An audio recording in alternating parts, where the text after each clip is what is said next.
Today, I'm going to tell you the story of a man who had had enough. You suck! An artistic man.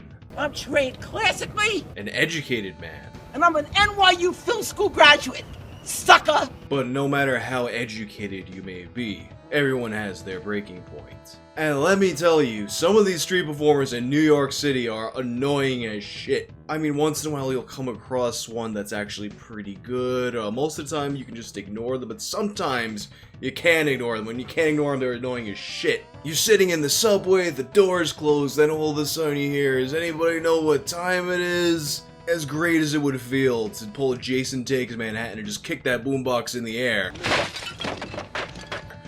You gotta pick your battles. At least that's how most of us approach it, but not this guy. On this episode of Tales from the Internet, the angry man who yelled at a trumpet. But first, I want to give a shout out to the sponsor of this video, Vikings War of Clans. Their support helps my channel a lot, and also, I kind of pissed off my neighbors in the game, so if you wanted to get in there and join my clan, that'd be pretty helpful right now. Vikings War of Clans is a game that's inspired by the strategy and RPG games of the 90s and early 2000s that we all love, like Lords of the Realm 2 for instance. What makes Vikings so addictive is the fact that more than 20 million players are online, constantly changing the way the game evolves by fighting over resources, forging new alliances, and competing in live events. Support my channel by downloading Vikings for free only from the links in the description box, and you'll get a bonus of 200 gold coins and a free protective shield. Don't forget to look me up and join my clan under my nickname, Whang. And look out for their Instagram contest this month where you can win one of 3 DJI Spark drones or a DJI Phantom drone. On October 14th of 2013, somebody named Bill Mack uploaded a video to YouTube entitled Trumpet Fight. Trumpet Fight is a video of a short, balding man, who many people at the time actually thought was a woman, adorned in the official uniform of a Midtown Manhattan lunch break while confronting a man playing the trumpet on the sidewalk. This guy was really upset that the trumpet player was disturbing the silence. You know, the silence of the middle of New York City. This video is so outrageous and is filled with so many quotable lines that I wind up watching it several times every single year, and each time it still leaves me in tears. And I'm not gonna sit and watch the whole 3-minute video with you, but what I am gonna do is show you the highlights. Suck! You suck! You suck! Get out! Get out! Get the fuck out! Get out! Anybody know who you are? This is one of the most important places in all of North America. Who are you? Who are you? Who are you? See, I had 200,000 people with Bill Graham. In 1975, I walked Bob Dylan up on stage. Who the fuck are you? I knew the Grateful Dead from 1966. Who the fuck are you? That's this guy's claim to fame. We don't know personal artistic achievements of his own, just who he knows. He knew the Grateful Dead. Alright, if there's anyone from the Grateful Dead watching this, do you know this guy? Let me know. He walked Bob Dylan to the stage. Imagine now the kind of person who they derive some sense of having clout from being side stage at Warped Tour. And now imagine if 40 years later, one of those people were still rubbing it in people's faces that they were side stage at Warped Tour. Essentially what this guy is the 70s version of an Instagram thought. You're no artist. An artist respects the silence that serves as the foundation of creativity. An artist respects the silence that serves the foundation of creativity. That's probably my favorite line in this entire video. Because amidst all the, you suck, you know, honest. I love it because all of a sudden, with saying all that, just yelling at a dude, he comes out with this articulate sounding line, opining upon the nature of creativity that he's probably had stored away in his head, waiting to use for months and months and months, and he's finally getting his chance. That comes out all of a sudden, but what drives me up the wall about it too, every single time this video gets posted, you can expect to see some amount of comments from people. Probably the kinds of people who follow stupid Instagram accounts with motivational quotes and whatnot. They see the video and hear that line and they're like, wow man, it's actually so deep, man, whoa. The kinds of dopes that are dazzled by nice sounding flowery language that in reality doesn't mean all that much. An artist respects the silence that serves the foundation of creativity. It might sound clever, but if you think about it, a person's status as an artist really has no bearing on what their opinions about silence are. And whether or not silence serves as the foundation for creativity is debatable at best. I mean, me personally, I do most of my writing to the sounds of lo-fi hip-hop radio, beats to relax and study to. You nothing! You are nothing! And you will never be anything. Never! How dare you? How dare you? You miserable, mediocre nothing!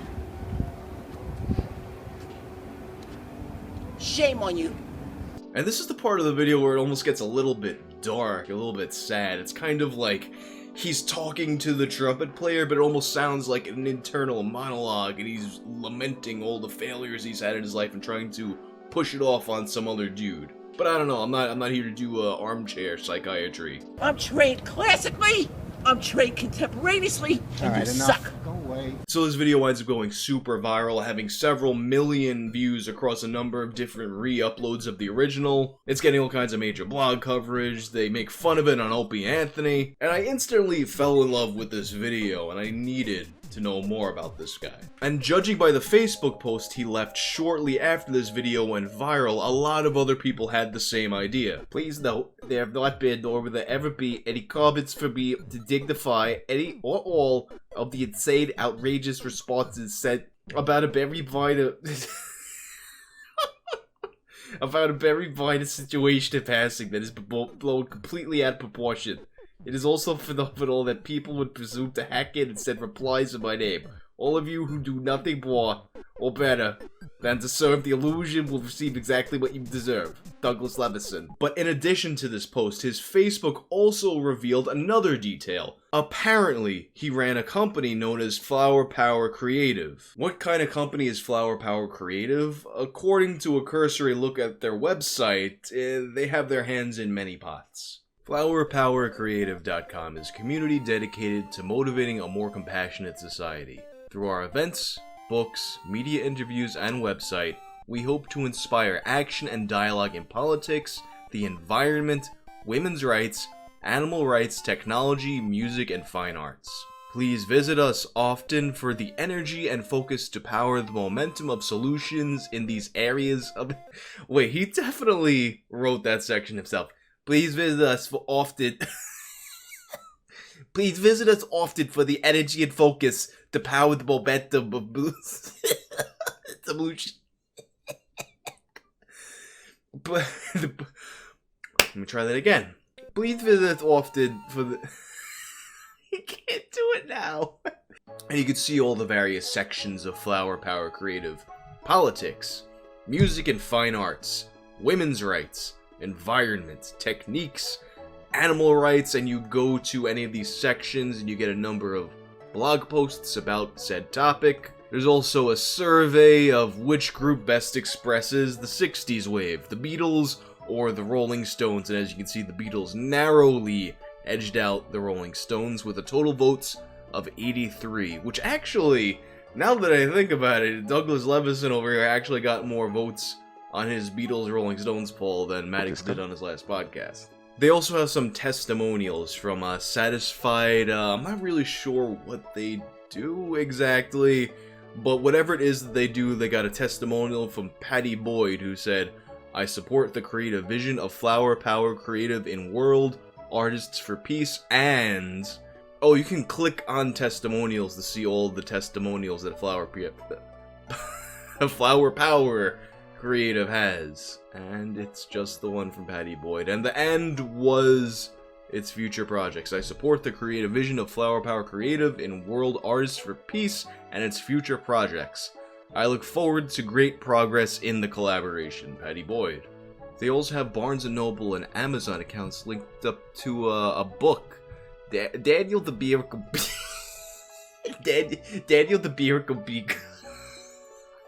Oh, apparently they gave an introduction for this book.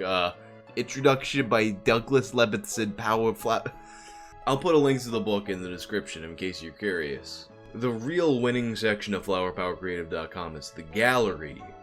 in which we have all the various sections they have represented in the gallery. Here's the women's rights photos. This is what women's rights looks like, all photographed by Douglas Levison. I like how this is the women's rights photos section, but in this picture, the woman in the picture is completely out of focus, and there's like some dude sharp as fuck in the background, just chilling, like, yeah. And he also has sections for everything else. The music at Fine Arts, environment photos, some pictures of trees, more trees, another tree, another tree.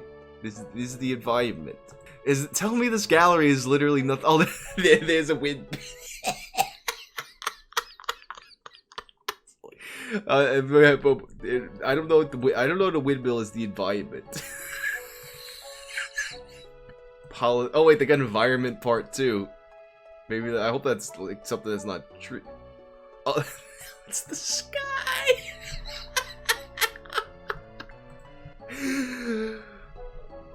Oh, chemtrails.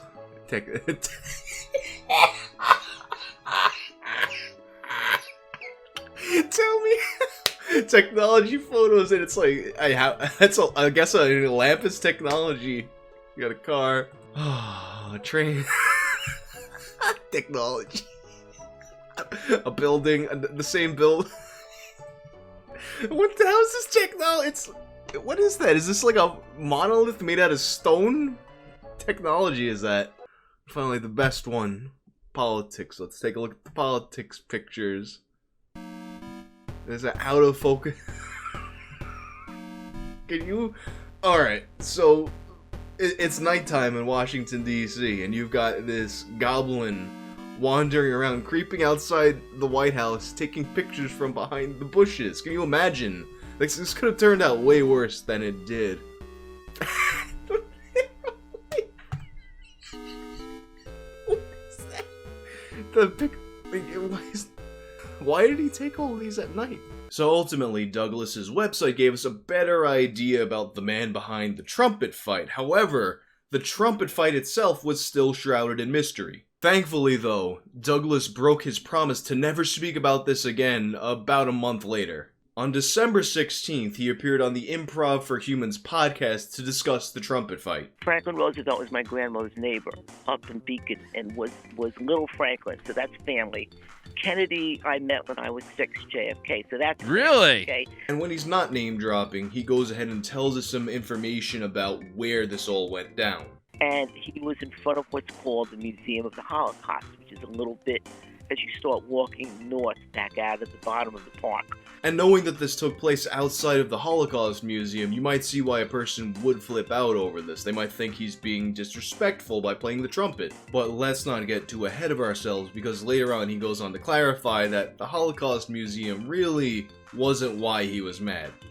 It's not in the recording, but before the recording starts, did you ever say, this is the Holocaust Museum that you're playing outside of? Did you ever inform him of that fact? I gotta tell you, in all innocence, it wasn't any one specific element of this taking place. It was summative in that it was where it was happening, of course, in that particular nice spot, but it's the whole neighborhood here, of which the museum is just another expression. The park is an expression. But perhaps the most important part of this interview is when Douglas goes on to explain that famous line and where it came from. At some point you say something to the effect of silence is the foundation of all creativity. Is that your own quote, exactly. Or are you quoting somebody? No, I've been practicing TM. I was inspired Transcendental by the Beatles, meditation. You suck! Who are you? I had 200,000 people. I mean, the old basic quote is that silence is golden. And when you've been experiencing this level of silence and the pure value of silence into the creative mode, this is part of how, like, the whole system of knowledge and experience work. But that was my quote. So where is Douglas Levison these days? Although he's been mostly quiet on social media, he did appear in a movie a couple years ago as himself, yelling at Ariel Pink for playing music in the street. What is this? You think that you guys are creating art? You think that you're musicians? You know how to play and sing? is a disgrace. It's a perversion of the creative process and a violation of the silence of what it is to create. Have you ever heard Bob Dylan? It's a bunch of noise. So although he wound up resisting at first, it appears that Douglas Levison wound up embracing the fact that he will forever be known as the Angry Trumpet Man. And that's the story of what's probably my favorite viral video of all time. And if you like this video, be sure to check out these other ones. Sucker!